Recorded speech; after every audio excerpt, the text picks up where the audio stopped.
was taken by a Comanche warrior in the chaos of a raid. But when she spoke the one language he never expected, everything changed. This is the story of what happened next. Thank you so much for watching and for all your comments. Let me know at the end if you liked the story and where you're watching from and why you're following this. The summer sun beat down mercilessly on the Texas plains of 1875, baking the earth beneath it to a dusty brown.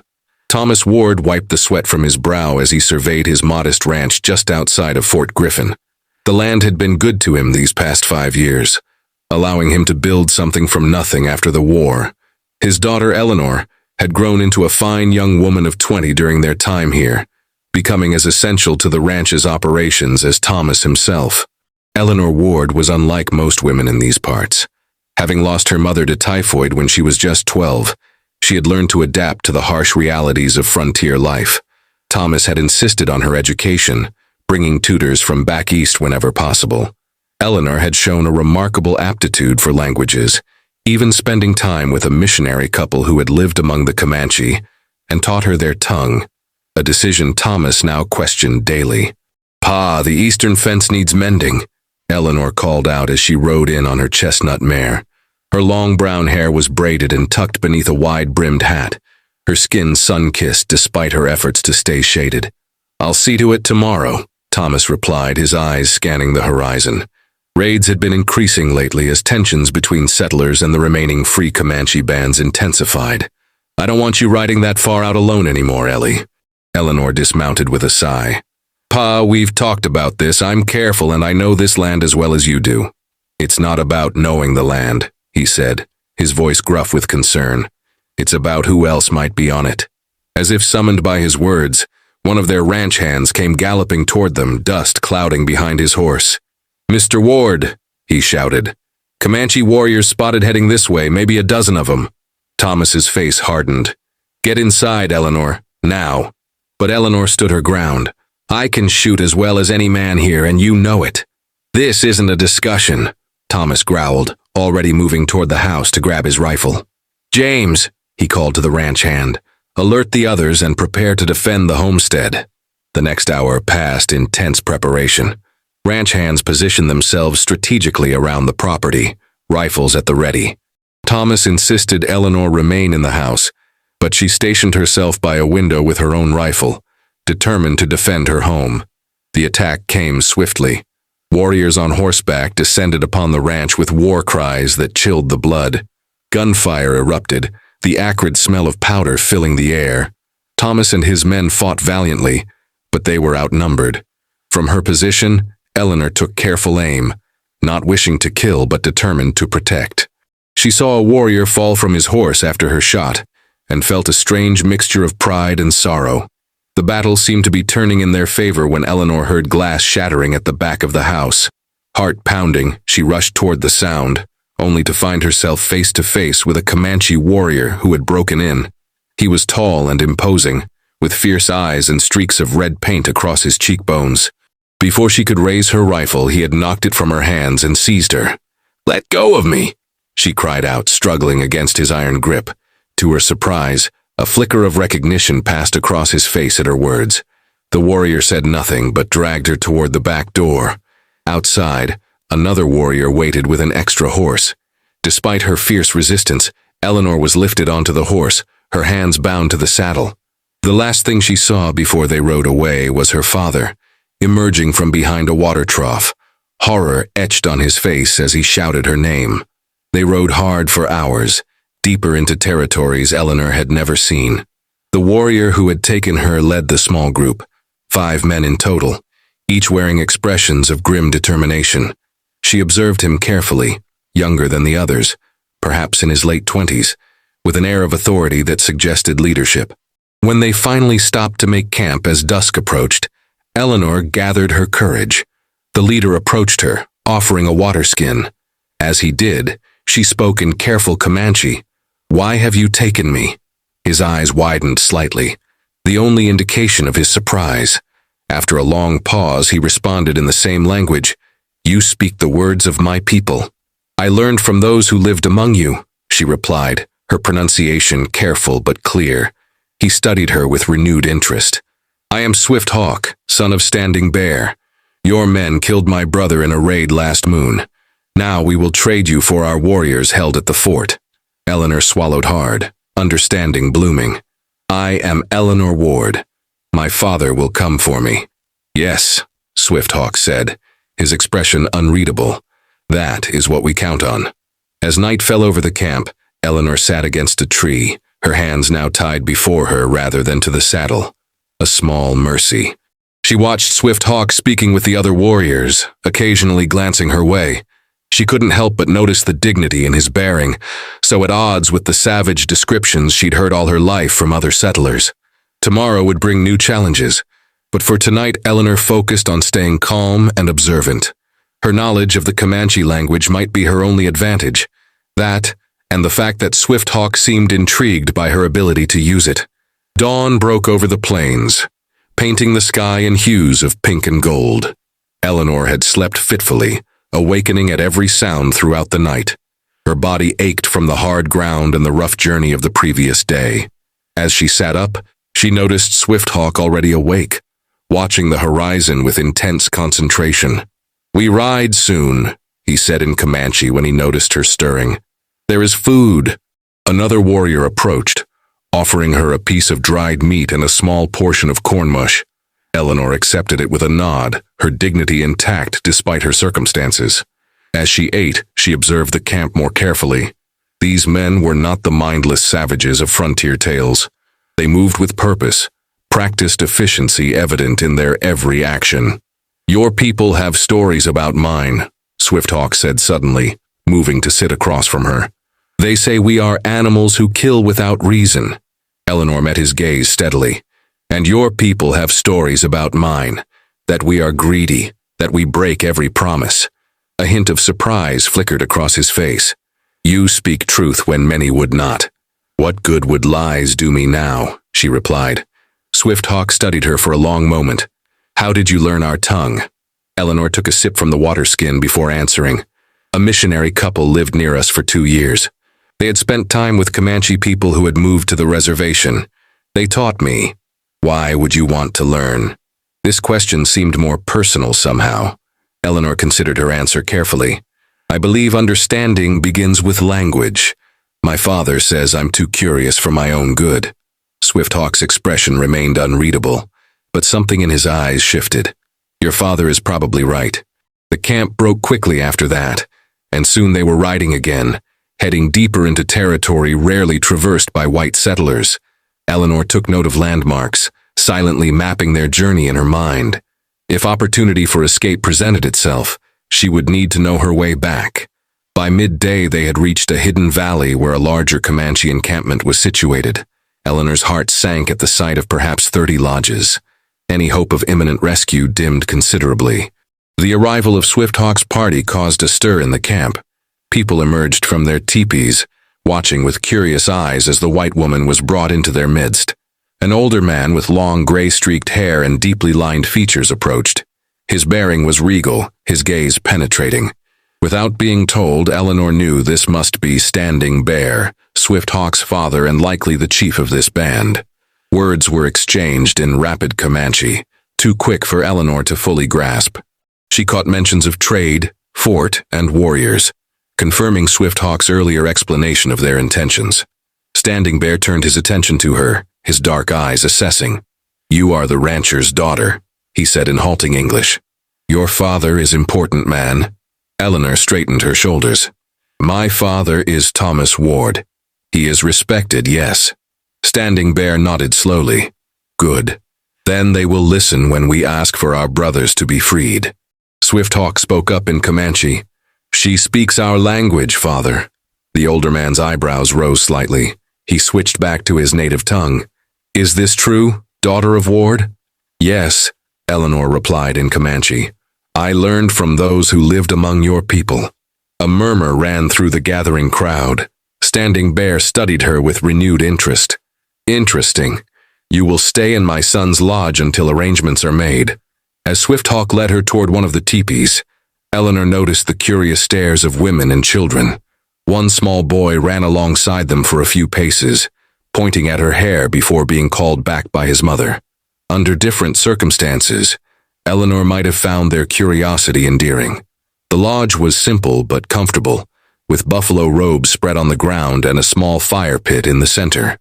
Swift Hawk untied her hands but gestured for her to remain inside. "I will post a guard," he said. "Do not try to leave." "Where would I go?" Eleanor replied reasonably. "I don't even know where we are." Something like respect flickered across his features. "You are wise not to run foolishly to your death. Many of your people would try anyway. Many of my people haven't spent years learning to understand yours," she countered. He regarded her curiously. "Understanding does not seem to be common between our peoples." "No," Eleanor agreed softly. "It doesn't." Swifthawk left her then, securing the entrance flap behind him. Eleanor sank down onto one of the buffalo robes, finally allowing herself a moment of uncertainty. Her father would be frantic with worry, perhaps already organizing a search party. But would he find her? And if he did, what would happen to these people? She had grown up hearing stories of bloody conflicts between settlers and Comanche warriors, each side committing atrocities against the other. Yet sitting here, in the heart of a Comanche camp, she found herself questioning the simplicity of those narratives. These were people with families, with customs and beliefs of their own. Swift Hawk himself was not the mindless savage of frontier tales, but a man defending his people as surely as her father defended their ranch. As the day wore on, a young woman brought her food and water. Eleanor thanked her in Comanche, earning a startled look and a shy smile in return.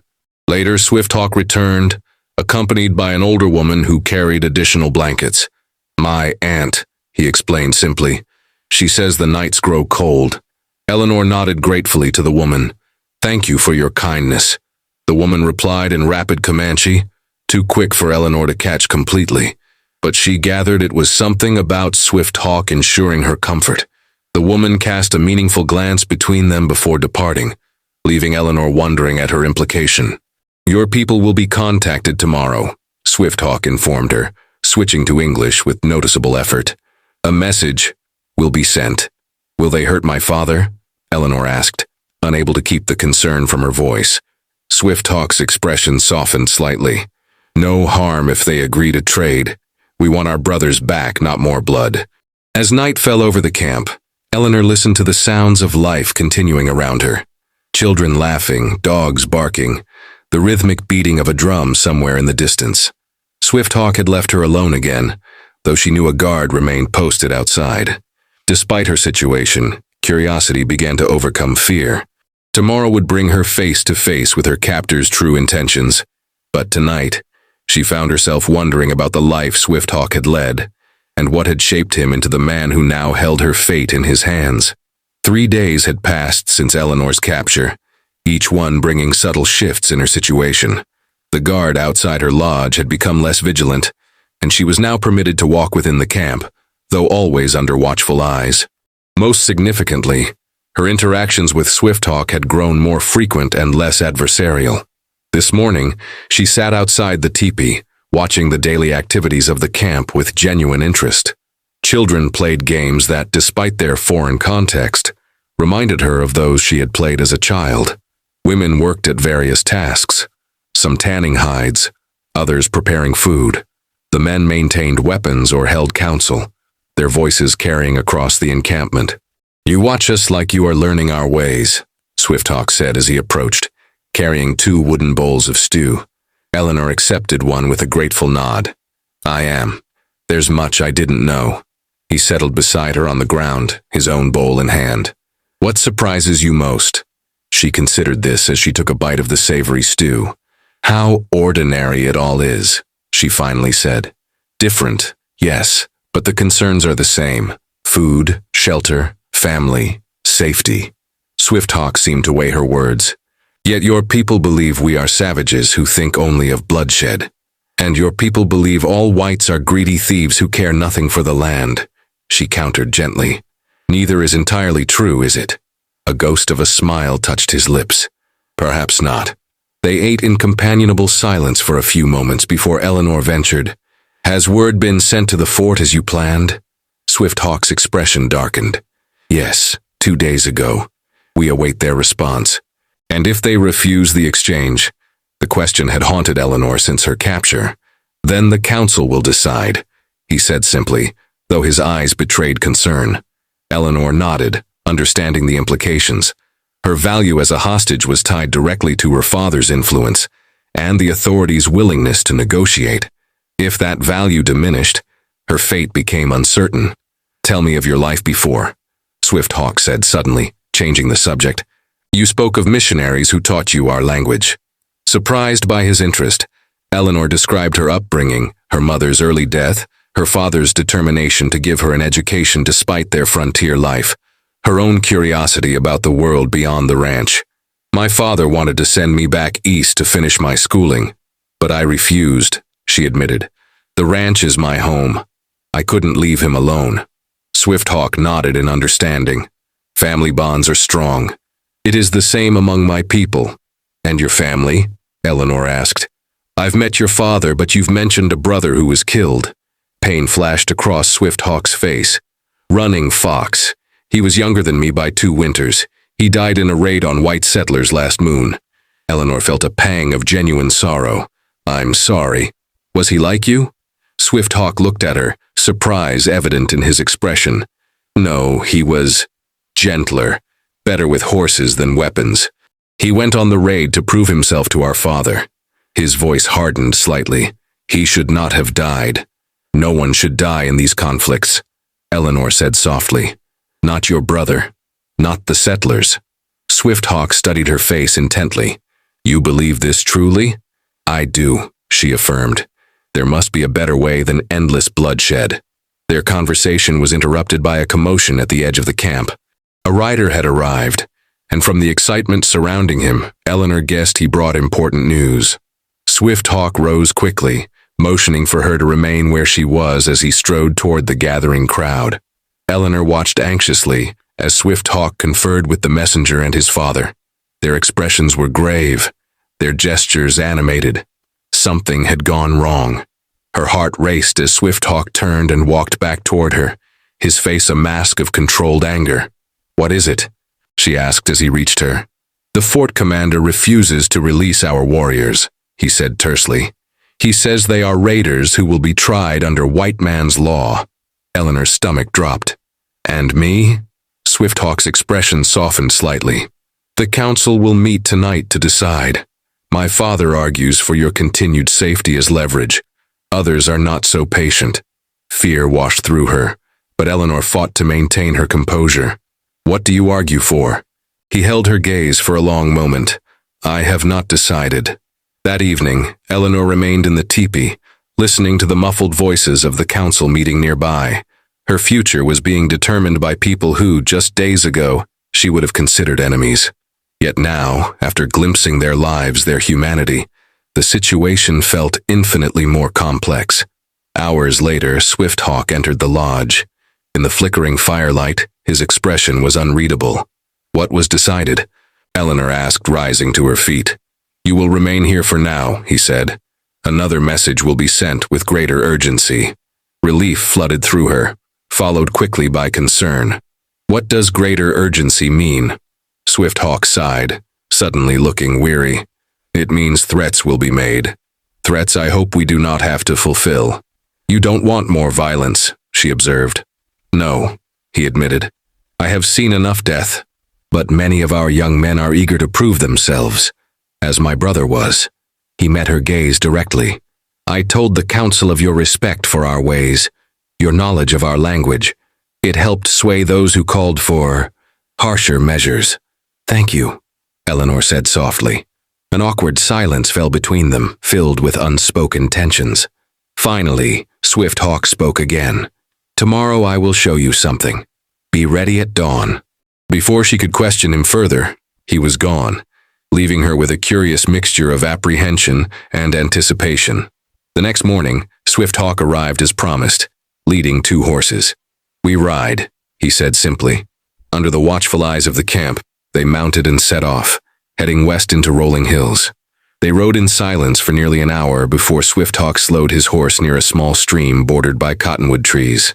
This place, he said as they dismounted, was sacred to my grandmother's people. She brought me here as a child. Eleanor looked around at the peaceful setting. It's beautiful. Swifthawk nodded, leading her to a large flat rock overlooking the water. Sit, I must tell you something. Heart-pounding, Eleanor complied. Swifthawk settled beside her, his gaze on the distant horizon. My father and the others believe you are merely a trader's piece, a white woman to exchange for our warriors. He turned to look at her directly. But I see more. What do you see? Eleanor asked, barely above a whisper. A bridge, he said simply. Someone who might help our peoples understand one another, as you have begun to understand us. Hope sparked within her. Is that possible? Swifthawk's expression was serious. It is dangerous to hope for such things in these times, but I find myself hoping nonetheless. He hesitated before continuing. If the exchange fails, there will be those who demand your life as payment. And you? Eleanor asked, searching his face. What would you demand? Your safety, he said quietly, though I may not be able to guarantee it. The weight of his words hung between them, along with something else, something neither of them had anticipated when she was first brought to the camp as a prisoner. Their eyes held for a long moment before Swifthawk looked away, gesturing toward the stream. My grandmother said water carries messages to the spirits, he said. Perhaps it will carry ours for peace. As they sat together by the sacred stream, Eleanor felt a profound shift in her understanding, not just of the Comanche people, but of Swifthawk himself. He was no longer simply her captor, nor she merely his prisoner. They had become something far more complicated and far more meaningful. The seventh day of Eleanor's captivity dawned with a tension that hung over the camp like an approaching storm. The second message to the fort had been delivered, the ultimatum clear: release the Comanche warriors or face consequences. Eleanor knew that her life hung in the balance, though Swifthawk had not said as much. Standing outside the teepee, she watched as warriors prepared their weapons, their faces grim with purpose. Swifthawk approached, his expression troubled. They prepare for battle, Eleanor observed quietly. He nodded. If no response comes by midday, a party will ride to a settlement near the fort, not to attack, but to show our resolve. Eleanor's heart sank. More lives at risk. Yes, Swifthawk agreed, his voice heavy. A path neither of us wishes to follow. Over the past days, their connection had deepened in ways neither could have anticipated. Their conversations had grown longer, more personal. Eleanor had shared stories of her life on the ranch, her dreams of someday seeing the great cities of the East. Swifthawk had told her of Comanche traditions, of his hope to lead his people toward a future where they might maintain their ways while adapting to the changing world. Come, he said suddenly, walk with me. They moved away from the busy center of camp toward a quiet area near a stand of trees. When they were alone, Swifthawk turned to face her. I have been thinking through the night, he said, his voice low and urgent. There may be another way. Hope flickered in Eleanor's chest. What way? You, he said simply. Your understanding of both worlds. If you could speak to the fort commander, explain that further bloodshed serves neither side, you would let me go?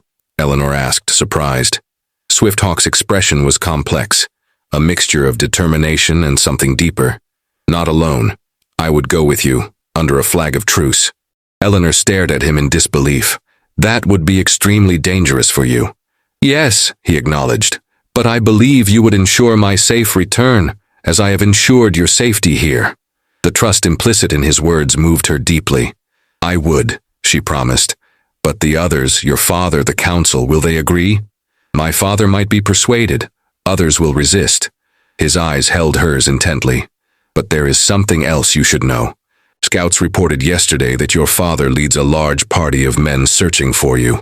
They are perhaps 2 days' ride from here. Eleanor's heart leapt at the news of her father, but anxiety quickly followed. If they find this camp, there would be much bloodshed, Swifthawk finished grimly, which is why we must act now before they arrive. A plan quickly took shape between them. Swifthawk would convince his father that allowing Eleanor to speak to the fort commander, with Swifthawk accompanying her under a flag of truce, offered the best chance of resolving the situation without further violence. They would leave immediately, hoping to reach the fort before Eleanor's father and his search party could find the Comanche camp. I must speak with my father now, Swifthawk said. Prepare yourself for travel. If he agrees, we leave within the hour. Standing Bear was not easily convinced. Eleanor listened from a distance as father and son argued in rapid Comanche, their gestures becoming increasingly animated. Other warriors joined the discussion, some clearly opposing Swifthawk's plan. Through it all, Swifthawk maintained his position, occasionally glancing toward Eleanor with determination in his eyes. Finally, after what seemed an eternity, Standing Bear raised his hand for silence. He spoke a few words, his expression grave. Swifthawk bowed his head in acknowledgement before returning to Eleanor. He has agreed, Swifthawk said, relief evident in his voice. But we go with 2 warriors as escorts, and if there is any sign of treachery, they are to ensure neither of us returns to betray the location of the camp. Eleanor nodded, understanding the implications. There won't be treachery from me. I know, Swifthawk said softly, or I would not risk this. Within the hour, they were riding toward Fort Griffin, Swifthawk and Eleanor in the lead, 2 stern-faced warriors following at a short distance. They carried a white flag made from a cloth Eleanor had been given to use as a shawl, now tied to a long branch. The journey would take most of the day with an expected arrival at the fort by nightfall. As they rode, Eleanor and Swifthawk spoke of what they would say to the commander, how they might convince him that peaceful resolution benefited all sides. But beneath these practical discussions ran a current of unspoken emotion, a recognition that regardless of the outcome, this journey marked a profound turning point for both of them. If we succeed, Eleanor said as they paused to rest the horses at midday, what happens afterward? Swifthawk's gaze was distant. My people will continue to seek ways to live in this changing world. Your father will take you home to your ranch. And you? She pressed gently. What will you do? He looked at her then, his expression softening. I will remember the woman who spoke my language and saw my people as people, not savages. Is that all? Eleanor asked, her heart quickening. Swifthawk hesitated, then spoke with careful deliberation. What more could there be in such times as these? Eleanor held his gaze steadily. Perhaps more than either of us dared imagine when you first brought me to your camp. Before he could respond, one of the escort warriors called out, pointing toward a dust cloud on the horizon. Swifthawk immediately tensed, scanning the distance. Riders, he said grimly. Many of them, moving quickly. Eleanor's breath caught. My father? Possibly. Or soldiers from the fort. Swifthawk turned to her, urgency in his voice. We must move faster. If they see us before understanding our purpose. They mounted quickly, spurring their horses to a gallop. The escort warriors flanked them protectively, one moving the white flag to a more prominent position. They rode hard toward a rise in the land, hoping to reach high ground where their flag of truce would be clearly visible. As they crested the hill, the riders came into clearer view. Eleanor recognized her father's tall figure at the head of a group of perhaps 20 men. They had not yet spotted Swifthawk's small party. There, she said, pointing. My father leads them. Swifthawk assessed the situation quickly. We will remain here on high ground. When they see us, I will raise the flag. You must call out to your father before his men decide to shoot. They waited tensely as the search party drew nearer. Finally, one of the men pointed toward them, and the group halted. Eleanor could see her father shading his eyes, trying to identify the figures on the hilltop. Now, Swifthawk said, raising the white flag high. Eleanor stood in her stirrups and called out, Pa, it's me, Eleanor. Don't shoot! A moment of terrible suspense followed as her father conferred quickly with his men. Then he separated from the group, riding forward alone, his rifle visible but not raised. He comes, Eleanor said, relief washing through her. But only him. Swifthawk nodded. As it should be. I will go with you to meet him halfway. They rode down the slope slowly, the white flag still raised, leaving the escort warriors behind on the hill. Thomas Ward's face was a mixture of joy and wariness as he saw his daughter apparently unharmed, but in the company of a Comanche warrior. Eleanor, he called as they drew near. Are you hurt? I'm fine, Pa, she assured him, reining in her horse several yards from him. This is Swifthawk. He has protected me, and now brings me back to you under a flag of truce. Thomas's suspicious gaze shifted to Swifthawk. Is that so? After your people took her from our home? It is so, Swifthawk confirmed, his dignity unwavering under Thomas's scrutiny. We sought exchange for our warriors held at the fort. Now we seek peace instead. Eleanor quickly explained Swifthawk's proposal, that they proceed together to the fort to negotiate the